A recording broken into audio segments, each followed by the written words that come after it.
Varicose veins కి సరైన చికిత్స కోసం సంప్రదించండి ఎవిస్ హాస్పిటల్. సాచి సంచలితలోచనోత్పలం సామికుట్మలిత కోమలాధరం వేగవల్గిత కరాంగుళీముఖం వేణునాదరసికం భజామహే. భాగవత కథాసుధకి స్వాగతం. బ్రాహ్మణ పత్నులని కృష్ణుడు ఎలా ఉద్ధరించాడో విన్నాం. అయితే తర్వాత గోవర్ధనోద్ధరణ కథను విన్నాం. బృందావనంలో ఒక గొప్ప యజ్ఞానికి ఏర్పాట్లు జరుగుతున్నాయట. యజ్ఞ సంభారాలు చాలా సమకూర్చుకున్నారు. సమర్థులైన బోళ్ళంత మంది, ఎంతమందినో ఋత్విక్కుల్ని రప్పించారు. పందిళ్ళు, పాకలు బోళ్ళని వేశారు. ప్రజలంతా రకరకాల సంభారాలు సిద్ధం చేశారు. కృష్ణుడు తండ్రిని, ఆ ఊళ్ళో ఉన్న తాతలు పెద్దవాళ్ళు ఉన్నారుగా, వాళ్ళందరినీ అడిగాడు. తండ్రి, ఏదో యజ్ఞానికి ఏర్పాటు చేస్తున్నారు, ఈ యజ్ఞం ఏమిటి? ఏ ఫలితం కోరి ఈ యజ్ఞాన్ని చేస్తున్నారు? ఈ యజ్ఞం చేసే విధానం ఏమిటి? కోరిన ఫలితం పొందటానికి ఏ సంభారాలు కావాలి? ఏ ఏ మంత్రాలతో యజ్ఞం చేయాలి? అవన్నీ బాగా తెలుసా? మనకి తెలుసుకున్నారా? ఈ యజ్ఞం ఏమిటి? మనం ఎప్పుడు చేయలేదు కదా, ఇప్పుడు ఎందుకు చేస్తున్నాం అన్నారు. పైగా ఈ ఏ దేవతను ఉద్దేశించి యజ్ఞం చేస్తున్నాము? ఏదైనా యజ్ఞం చేస్తే ఓ చెండనో, విష్ణువనో, నరసింహుడనో ఏదో ఉండాలి కదా. అడిగాడు. మనం పూజించే దేవతకి, అంటే మనం ఏ దేవతనైతే ఈ యజ్ఞంలో పూజిస్తున్నామో ఆ దేవతకి మనం కోరిన ఫలితాన్ని ఇచ్చే శక్తి ఉందా? ఇవన్నీ తెలుసుకుని చేస్తేనే కర్మలు ఫలితం కరెక్ట్గా దొరుకుతుంది, ఆశించిన ఫలితం పొందుతాం. కొందరు ఏమీ తెలుసుకోకుండా ఎవరో చేశారని తాము కూడా సిద్ధమయ్యి, ఎవరో చెప్పారు ఎందుకైనా మంచిది వాళ్ళంతా చేస్తున్నారు మనం కూడా చేద్దామని చేస్తారు. అలా అప్పుడు ఆశించిన ఫలితం పొందరు. అలా కాకుండా మనం పూజ చేసే పూజ దేనికోసం, లేదా యజ్ఞం, ఈ కర్మ దేనికోసం, ఎవరిని ఉద్దేశించి వాళ్ళ ఆ ఫలితాన్ని ఇవ్వగలిగే సత్తా ఉన్నవాళ్ళ కాదా, అది ఆలోచించుకుని చేయాలట. చిన్నవాడిని పెద్ద పెద్ద ప్రశ్నలు అడుగుతున్నానని అనుకోకండి. మీ వంటి పెద్దవాళ్ళు మాలాంటి చిన్నపిల్లలకి ఇలాంటి ఆలోచనలు ప్రశ్నలు వచ్చినప్పుడు తీర్చాలి కదా అని అడిగేసరికల్లా అప్పుడు నందుడు ఏం చెప్పాడంటే, భూమి మీద ఉన్న లక్షలాది జీవరాశుల మనుగడకి ఆధారం వర్షం. భూమి వర్షాధారితం. అయితే ఆ వర్షానికి అధిపతి ఎవరు? ఇంద్రుడు. లోక సహజంగా మనకు తెలిసిందే. అతనే మేఘ రూపంలో మనకి వర్షాన్ని ఇస్తాడు. వర్షం వల్ల పంటలు పండుతాయి, పచ్చిక మొలుస్తుంది, మొక్కలు మొలుస్తాయి. ఇవన్నీ మనకి, మన పశు సంపదకి జీవనాధారం. కాబట్టి నెలకి 3 వానలు కురిపించమని, జల సమృద్ధిని కలిగించమని మనం ప్రతి సంవత్సరం ఇంద్రుడిని ప్రార్థిస్తూ యజ్ఞం చేస్తాం. అంతేకాదు, ఇంద్రుడి అనుగ్రహం వల్ల పంటలు పండుతున్నాయి కనుక ఆ పంటల్ని పాయసం మొదలైన రూపాలలో ముందు ఇంద్రుడికే నైవేద్యంగా సమర్పిస్తాం. అంటే పాయసం చేసి యజ్ఞకుండంలో ఇంద్రాయ నమః, ఇంద్రాయ స్వాహ అని ఇంద్రుడికి సమర్పిస్తారట. అని చెప్పాడు. ఇప్పుడు ప్రసాదంగా ఇచ్చాము. అతడి ప్రసాదంగా, అతడిచ్చిన వాన వల్ల వచ్చిన పంటని మనం హాయిగా ప్రసాదంగానే ఈ పంటని అనుభవిస్తాము అని చెప్పాడు. ఇంద్రుడి కోసం చేస్తున్నాం అంటే కృష్ణుడు ఒప్పుకోకపోతే ఏమంటున్నాడంటే, ఏం చెప్పాడో చూడండి. భగవద్గీతలో చెప్పిన వాక్యాలేనండి ఇవి. చిన్నతనంలో కూడా ఆయన చెప్పాడు. మానవుడు తన జీవిత కాలంలో సుఖాన్ని కానీ, దుఃఖాన్ని కానీ, క్షేమాన్ని కానీ, భయాన్ని కానీ తన పూర్వ కర్మ ఫలితంగానే పొందుతాడు.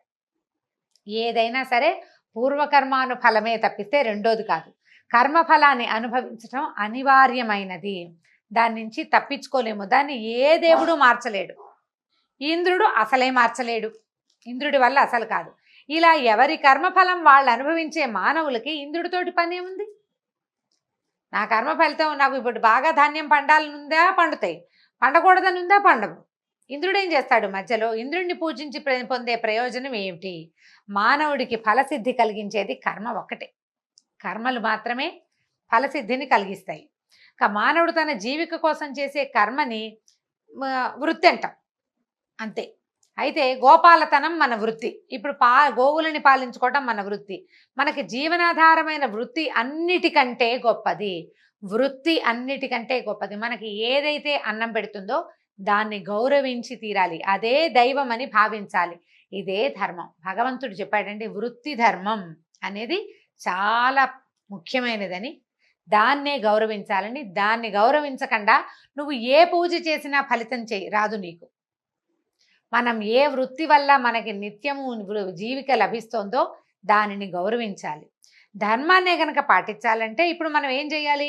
ఎల్లవేళలా మనకి జీవనాధారాలు ఏమిటి? గోవులు.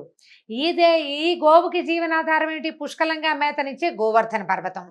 గోవుని పూజిద్దాము, గోవర్ధనాన్ని పూజిద్దాము, ఇంద్రుణ్ణి కాదు. ఇంద్రుణ్ణి పూజించక్కర్లేదు, ఇది నా అభిప్రాయం, మీకు నచ్చితే చేయండి అన్నాడు. అనేసరికల్లా దేవత ఇప్పుడు దేవతలకి పూజలు చేయొద్దని కాదు ఉద్దేశం కృష్ణుడిది. అంటే దేవుడు పూజలు చేయొద్దన్నాడండి కృష్ణుడు, భాగవతంలో రమగారు కూడా చెప్పారని అనుకోవద్దండి. ఆ ఉద్దేశం కాదు. అయితే ఇప్పుడు ఏ ప్రయోజనాన్ని దేనికోసం చేస్తున్నామో దానికి చేయాలని క్లియర్‌గానే చెప్తున్నాడు ఆ మాట. అయితే ఏంటంటే ప్రస్తుతం ఇంద్ర పదవిలో ఉన్నవాడు అతనేంటంటే తనకి ముల్లోకాలు రక్షించే గురుతరమైన బాధ్యత ఉందని మర్చిపోయాడు. అతని పదవి వల్ల అతనికి దురహంకారము, గర్వము వచ్చాయి. ఆ గర్వాన్ని అణచాలనే ఉద్దేశంతోటి అతనికి తన పదవికి పరిమితులున్నాయని గుర్తు చేయాలనే ప్రేమతోటి అది నీకు తెలుసుకోవాలి. నేను ఇదే చేయగలను, ఇంతకంటే నేను చేయలేను అనే సంగతి అతను గుర్తెరగాలని కృష్ణుడు ఈ పూజలు ఆపించాడు. ఇంద్రుని యొక్క గర్వభంగం కోసమే. నందాదులు ఏం చేశారు, ఈ నందుడు, ఉపనందుడు పెద్దవాళ్ళు ఉన్నారు చాలామంది. అన్ని చోట్ల పెద్ద తలకాయలు ఉంటాయి కదండి. ఈ పిల్లలు ఏదో మాట్లాడతారు, పెద్దవాళ్ళు అందులో నుంచి ఓ సారాంశం తీసుకుని బాలాదపి సుభాషితం, చిన్నపిల్లాడు చెప్పిన మంచి మాట వినాలనుకుని వీళ్ళంతా కూర్చుని ఏదో చర్చించుకున్నారు. చర్చించాక ఏమనుకున్నారు, కృష్ణుడు చెప్పినట్టు చేద్దాం అనుకున్నారు. బోల్డని పిండి వంటలు చేశారు ఎన్నో. అక్కడి నుంచి మంత్రవేత్తలైన విప్రుల ఆధ్వర్యంలో గోవులని, గోపర్వతాన్ని సాంగంగా చక్కగా పూజించారు. సాక్షాత్తు గోపూజ చేశారు, సాక్షాత్తు గోవర్ధన పూజ. తాము వండిన పిండి వంటలు గోవులకి తినిపించారు నైవేద్యంగా. గోవర్ధన పర్వతాన్ని కూడా నైవేద్యంగా సమర్పించారు. అయితే ఈ కృష్ణుడు ఏమనుకున్నాడంటే గోవర్ధనానికి పూజించమన్నాడు. తాను చెప్పిన మాటల మీద గోపాలుడికి విశ్వాసం కలిగించాలనుకుని తాను ఈ గోపాలుల మధ్యలోనే బాలుడుగానే ఉంటూ ఒక పెద్ద శరీరాన్ని దాల్చి గోవర్ధన పర్వతం మీద కూర్చున్నాడట. కృష్ణుడు అనుకోలే వాళ్ళు, గోవర్ధన పర్వతమే శరీరాకృతి దాల్చిందనుకున్నారు. అట్లా నేనే గోవర్ధన పర్వతాన్ని అని చెప్పాడు అని ఘోషణ చేశాడు. వాళ్ళు పెట్టిన నైవేద్యాలన్నీ చక్కగా ఆరగించాడు. కృష్ణుడు ఇటు చిన్నపిల్లాడిగా గోకులవాసుల మధ్యలోనూ ఉన్నాడు, అటు అలాగే పర్వతం మీద కూడా నేనే పర్వతాన్ని అని కూడా అంటూ అక్కడ ఒక పెద్ద శరీరంతో కనిపించాడు. ఈ గోకులవాసులతో కలిసి పర్వతానికి నమస్కరించాడు. తానే పర్వతమై ఆ నమస్కారాన్ని స్వీకరించాడు కూడా. గోకులవాసులతో కలిసి పర్వతానికి నైవేద్యాలు సమర్పించాడు. తానే పర్వతమై ఆ నైవేద్యాలు స్వీకరించాడు. గోవుల్ని అలంకరించి చక్కగా గోవులు ముందు నడవగా గోపాలురు తర్వాత గోపస్త్రీలు పర్వతానికి ప్రదక్షిణ చేశారు. ఇప్పుడు మనం విశేషంగా భావిస్తున్న గిరి ప్రదక్షిణ శ్రీకృష్ణ పరమాత్మ మొదలుపెట్టింది. గోవర్ధన గిరి ప్రదక్షిణం అంటే అదేమి చిన్నా చితగా కొండ కాదండి, చాలా పెద్దది గోవర్ధన పర్వతం. ఇంతమంది వేలాది పశుగణానికి ఆలవాలంగా ఉన్నదంటే ఎంత పెద్ద కొండ. ఆ కొండ మొత్తానికి ఈ మొత్తం కుటుంబాలతో సహా అంటే ఈ గోకులంలో ఉన్నటువంటి అందరితోటి కలిసి కృష్ణుడు ప్రదక్షిణ చేయించాడట. ప్రదక్షిణ చేశాక తృప్తిగా భుజించి చక్కగా అలంకరించుకుని హాయిగా సంతోషంగా అంటే నైవేద్యం పెట్టిన పదార్థాలు ఆరగింపు చేసినన్ని చేశారు. తర్వాత ఇక పూజ చేసిన గోవులతోటి అందరూ కలిసి కూర్చుని హాయిగా భోజనాలు చేశారు. భోజనం చేసి పూజా విధానం అయిపోయింది. సాయంకాలం అయ్యేసరికల్లా ఎడ్ల బళ్ళ మీద గోకులానికి వెళ్ళిపోయారు. గోకులంలో లేదు కదా పర్వతం, కొంచెం పెడగా ఉంది, అక్కడికి వచ్చి పూజ చేశారు. సాయంకాలం అయ్యేసరికి పూజ నుంచి మరలిపోయారు. కృష్ణుడు తన పూజ చేయొద్దన్నాడని ఆ పిల్లవాడి మాటలు విని గోకుల వాసులు తనకి ఏటా చేసే పూజ చేయలేదని ఇంద్రుడికి కోపం వచ్చింది. ఆయనకి తెలిసిపోయింది ఓ చిన్న పిల్లాడు అతను చెప్పిన ఐడియా ప్రకారం వీళ్ళు ఇది మానేశారని పర్వతానికి పూజ చేస్తుంటే పర్వతానికి శక్తి ఏమిటి, నేను వాన కురిపిస్తే కదా, నా వల్లే కదా అని భావనలో ఉన్నాడు. ఇంద్రుడి నియంత్రణలో మేఘాలు ఉన్నాయండి, వాటికి పేర్లు ఉంటాయి. పుష్కలావర్తమూల రకరకాలు ఉన్నాయి. సంవర్తకాలనే మేఘాలు ఉన్నాయి. వీటిని ఏంటంటే బంధించి అట్టే పెడతారు.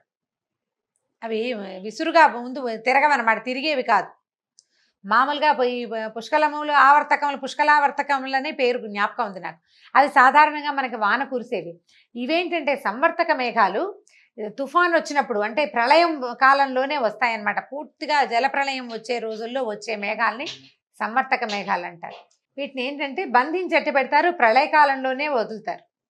అవి భయంకరంగా వర్షించి లోకాలని ముంచేస్తాయి. ఇంద్రుడు ఏం చేశాడంటే సంవర్తక మేఘాల బంధనాలు తొలగించి వాటిని ఆజ్ఞాపించాడు. బృందావనంలో నందుడి గోకులం ఉంది, అతనికి కృష్ణుడనే కొడుకున్నాడు. సాధారణ మానవుడు, మూర్ఖుడు, అంతా తనకే తెలుసు అనుకుంటాడు, పండితుని అనుకుంటాడు. ఆ కృష్ణుడి మాటలు నమ్మి గోపాలుడు నన్ను అవమానించారు. మీ శక్తి అంతా ఉపయోగించి నందుడి గోకులాన్ని నాశనం చేయండి. మీ వెనకాలే తోడుగా మరుత్తులు వస్తారు, అంటే గాలి అనమాట, మరుత్తులు వస్తారు. నేను కూడా ఐరావతాన్ని ఆరోధించి వస్తానని చెప్పాడు. ఇది చూడండి, ఇప్పుడు పూజ చేయకపోతే దేవతలకి కోపం వస్తుందండి. పూజ చేయకపోతే కోపం వచ్చేవాడు ఎవడు? వాడు భగవంతుడు ఎందుకు అవుతాడు? వాడు భగవంతుడు అవడానికి అవకాశం లేదు. భగవంతుడికి మనకి మధ్యలో అనుసంధానం కలిగించే రకరకాల స్టెప్పుల్లో అతను కూడా ఒక భాగం. అయితే ఇది నేను భాగాన్ని అనుకోకుండా, భావించకుండా నేనే సర్వజ్ఞుడిని, నాకే తెలుసు, ఈ శక్తి అంతా నాదే, వీళ్ళని నేనే బతికిస్తున్నాను, నేను ఇచ్చే వానతోటే భూమి మీద మానవులు బతుకుతున్నారు అన్న భావంలోకి, విపరీత భావంలోకి, అంటే అధికార గర్వంలోకి ఇంద్రుడు వెళ్ళిపోయాడు. ఇంద్రుడు అనేది ఒక పదవి, కొంతకాలం ఉంటుంది. 100 యజ్ఞాలు చేసిన రాజు ఎవడైనా వస్తే ఈ ఇంద్రుడిని తీసేసి ఆయన ఎక్కిస్తారు ఆ పదవిలోకి. 100 యజ్ఞాలు చేసిన వాడు ఇంద్రుడు అయిపోతాడు. అయితే అందుకని ఈ ప్రత్యక్షంగా ఇప్పుడు ఉండే ఇంద్రుడు ఏం చేస్తాడంటే, ఎవరైనా 99 యాగాలు చేయగానే 100వ యాగం చెడగొట్టడానికి చూస్తుంటాడు. అయినా కూడా ఇంద్ర పదవిని చేజిక్కించుకున్న వాళ్ళు కొంతమంది కనిపిస్తారు. నహుషుడు, అలాంటి పేరున్న చక్రవర్తి నహుషుడు, ఆయనకు వచ్చింది ఇంద్ర పదవి. ఆయన అందులో నుంచి దించడానికి ప్రయత్నం చేశారు. అక్కడికి వెళ్ళాక ఆయనకి తలకెక్కింది. అధికార గర్వానికి ఎవ్వరూ దాని నుంచి తప్పించుకోలేరండి. ఒక్కసారి ఈ పవర్ అంటూ చేతికి వచ్చిందా, అయితే ఈ పవర్ ఏమిటి? ఇది సర్వాంతర్యామిత్వం కాదు, సర్వజ్ఞత్వం కాదు, అది వచ్చేది కాదు. వీళ్ళకి వచ్చింది ఏమిటి? సర్వాంతర్యామికిను అసలు ఏమీ తెలియని సాధారణ జీవికి మధ్యలో ఉన్నవాడు. అంటే మనకంటే కొంచెం పైన, భగవంతుడి కంటే చాలా కింద ఉన్నట్టు. ఇతను అది భావించకుండా నా వల్లే గోకులంలో జనం బతుకుతున్నారన్న నమ్మకంతో ఈ ఇంద్రుడు ఏం చేశాడు? సంవర్తకాలనే మేఘాలని ఈ పంపకం చేశాడు నందగోకులం మీద. పైగా ఇంద్రుడి ఆజ్ఞ వల్ల మధురా నగరంలో కురవలేదు వానంతా గోకులంలోనే కురిసింది. ఏదో మెషిన్ ఇచ్చి పెట్టి ప్రయోగం చేసినట్టు మనకు వాన వచ్చే ప్రయోగాలు చేస్తారు చూడండి, ఒకటే మబ్బుతునక ఒక చోటే ఉండి అక్కడే కురుస్తుంటుంది. అట్లా ఈ సంవర్తక మేఘాలని ఆ ప్రాంతంలోకి పంపించాడు. అక్కడే విపరీతమైన వాన పడింది. అయితే తను చెప్పిన దానికి ఒప్పుకుని పిల్లవాడు ఇతని మాట వినటం ఏమిటని అనుకోకుండా నందాదులు ఇంద్రుడి తాలూకు యజ్ఞం మానేసి గోవర్ధన పూజ, గోపూజ జరిపారు. వాళ్ళని ఈ ఇంద్రుని యొక్క సంవర్తక మేఘాల నుంచి, ఇంద్రుని ఆగ్రహం నుంచి భగవంతుడైన శ్రీకృష్ణుడు ఎట్లా రక్షించాడో వచ్చే భాగంలో విందాం. నమస్కారం.